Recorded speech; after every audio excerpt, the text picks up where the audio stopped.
Hello students, आज जो topic अब हम करेंगे उसको करने से पहले एक बार रिएक्टिविटी सीरीज को समझ लेते हैं, क्योंकि जो हमने कल की क्लास में किया था तो बहुत सारे बच्चों को ये कंफ्यूजन था कि रिएक्टिविटी सीरीज तो मैम हमें आती ही नहीं। तो पहले मैं आज रिएक्टिविटी सीरीज करा रही हूँ। तो देखिए रिएक्टिविटी सीरीज आपकी कैसी होती है। रिएक्टिविटी सीरीज ये एक सीरीज होती है जिसमें मेटल्स को हम उनकी रिएक्टिविटी ऑर्डर में क्या कर लेते हैं, रिएक्टिविटी ऑर्डर के हिसाब से अरेंज करते हैं। जैसे मैथ्स में हम करते हैं ना इंक्रीजिंग ऑर्डर, बढ़ता हुआ क्रम, तो रिएक्टिविटी के हिसाब से हम इनको क्या कर रहे हैं, डाल रहे हैं। तो जो जितना ज़्यादा रिएक्टिव है उसे उतना ही पहला नंबर दे रहे हैं। तो सबसे जो हमारा मोस्ट रिएक्टिव मेटल होता है वो होता है हमारा पोटेशियम, फिर होता है हमारा सोडियम, फिर हमारा कैल्शियम, फिर मैग्नीशियम, फिर आपका एल्यूमिनियम, जिंक, आयरन, और फिर आपका टिन, और फिर आपका आता है पीवी लेड।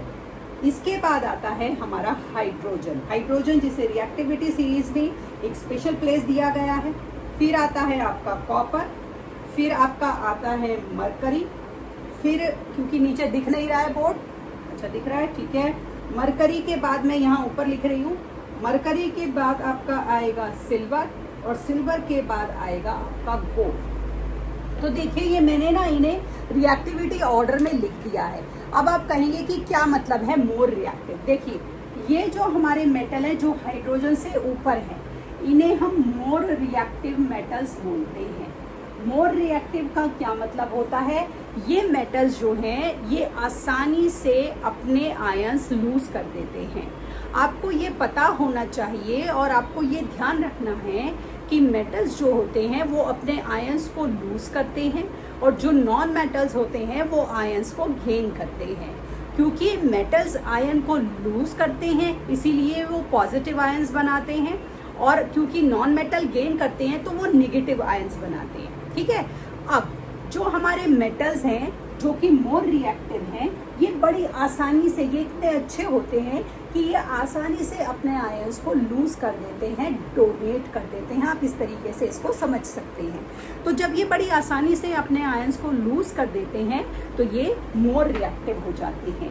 इस दूसरी तरफ जो हमारे कॉपर है, हमारा मरकरी है, हमारा सिल्वर है या गोल्ड है, ये मेटल्स थोड़े ज़िद्दी होते हैं और ये आसानी से अपने मेटल्स को, अपने आयंस को लूज नहीं करते हैं।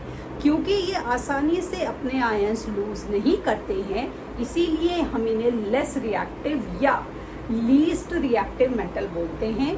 क्योंकि गोल्ड और सिल्वर जो होते हैं हम इसीलिए उनकी ज्वेलरी बनाकर पहनना पसंद करते हैं, क्योंकि ये रिएक्टिव नहीं होते हैं और इसीलिए ज्वेलरी इनकी लंबे समय तक चलती है, ठीक है। इस तरीके से ये हमारी रिएक्टिविटी सीरीज होती है। अब हमारी रिएक्टिविटी सीरीज को जान लेने के बाद हम मेटल्स का रिएक्शन करेंगे सॉल्ट के साथ, सॉल्ट सोल्यूशन के साथ। Reaction of metal with salt solution, ठीक है। तो क्या होगा, रिएक्शन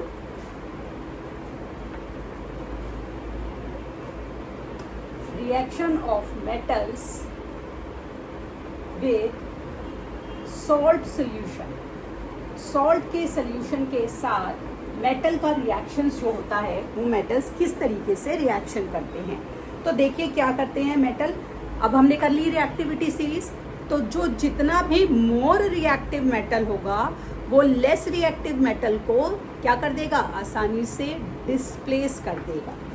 तो more reactive metal will displace the less reactive metal very easily. तो जैसे कि मैंने क्या करा, CuSO4 लिया, कॉपर सल्फेट, और मैंने लिया जिंक, इन दोनों का रिएक्शन करा तो जिंक सल्फेट, तो क्या बन गया हमारा जिंक सल्फेट, ZnSO4, और हमारा कॉपर जो था वो अकेला रह गया। देखिए अब रिएक्टिविटी सीरीज को याद कीजिए, जिंक जो था हाइड्रोजन से ऊपर था और कॉपर हाइड्रोजन से नीचे था।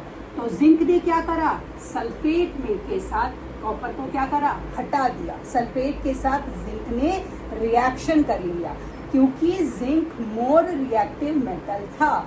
तो मोर रिएक्टिव मेटल ने लेस रिएक्टिव मेटल को डिस्प्लेस कर दिया और सल्फेट के साथ अपना जिंक सल्फेट बना लिया और कॉपर अकेला रह गया।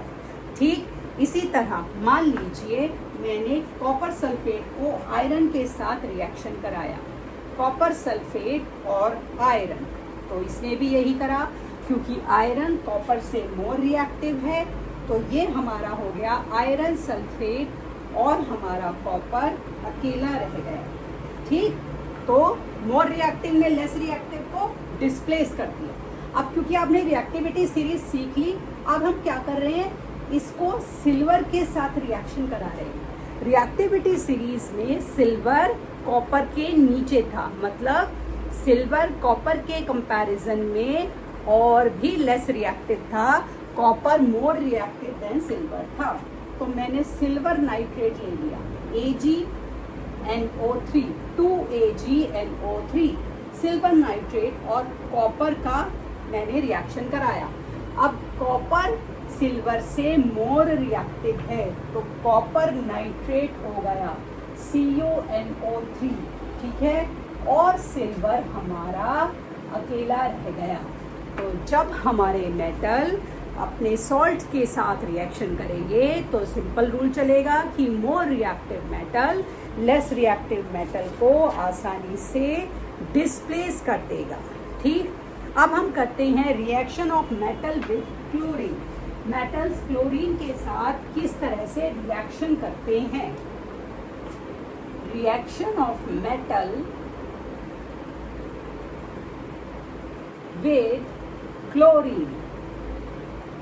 जब मेटल का क्लोरीन के साथ रिएक्शन होगा तो वो उसका रिस्पेक्टिव क्लोराइड बना देते हैं।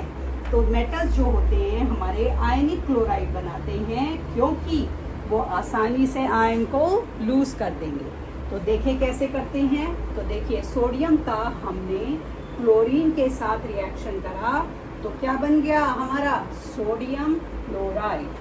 ठीक है, इसी तरह कैल्शियम का क्लोरीन के साथ रिएक्शन करा तो बन गया कैल्शियम क्लोराइड।